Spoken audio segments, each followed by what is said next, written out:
Trump news now, and not a day goes by without the American media obsessing about the former and potentially future president. As we know, he is currently working out exactly when he's going to announce that he's going to be running again in 2024. But till then, guess what? He's going to sue CNN. He wants hundreds of millions of dollars of compensation because they consistently and constantly put people on the air who compared him to Hitler. Here's just a couple of examples.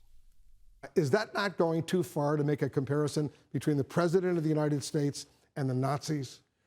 Find me a better analogy of another leader of a Western democracy.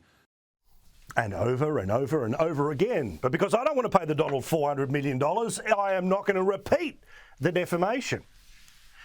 But in Trump world, the new book that is about the former president, apparently entitled Confidence Man by Maggie Haberman. Now, she's won every award possible because she's been writing about Donald Trump for a long period of time. She hates the man, and she writes for the New York Times. Well, according to this, it is a takedown of Donald Trump. Now, so you don't have to read the book. The BBC read it for us. So these are apparently the most controversial things in a brand new book about the President of the United States. Apparently he wanted to fire Ivanka and Jared. No loss. Trump weighed bombing drug labs in Mexico. Would any normal person have a problem with that? Trump was scared of dying of COVID. Well, so was everyone who read the New York Times. Trump mentioned his property in the UK while meeting the Prime Minister there.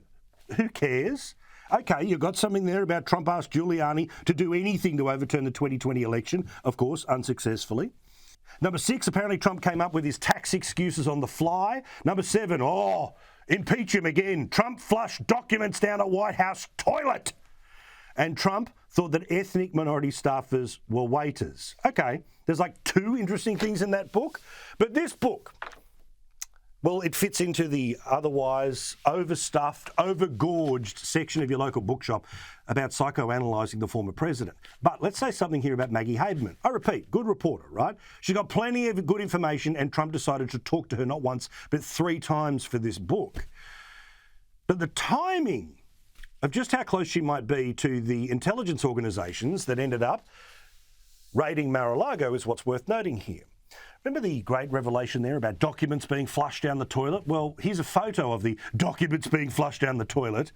Now, that's weird because most of us don't flush notes down the toilet, but let's be honest, under the Presidential Records Act, any doodling whatsoever ends up having to be sent to the Library of Congress. So maybe a misspelt word, he tried to flush down the toot. I personally don't think that's a super crime, but it's up for somebody else to work out if that's the reason to bring him forward at execution at dawn. But that story appeared 24 hours before the raid on Mar-a-Lago. Interesting, wasn't it? That Haberman had this information, had this photo, didn't report it for the New York Times, was holding on to it for her book, released it as a preview of her book, but then magically, within 24 hours, how Donald Trump deals with documents from the White House became a matter for the FBI. For her part, she's on a book tour and says stuff like this. What's your view of whether he'll run again? With the caveat that I don't know and that I could be proven wrong, I think he's backed himself into a corner where he has to run. I think that he needs the protections that running for president he thinks would afford him. And what would Donald hate be without a free run on CNN?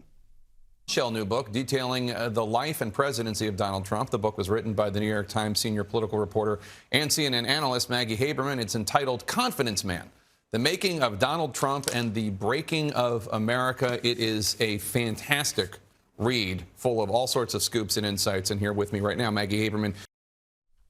I don't know this for a fact, but does anyone think that anyone interviewing Maggie Haberman's actually read the book, or they just quickly Google before and then just go back to the settings where they've been since he started to come down the escalator in 2015, which is everything Trump terrible, remember something from the past, Maggie, go.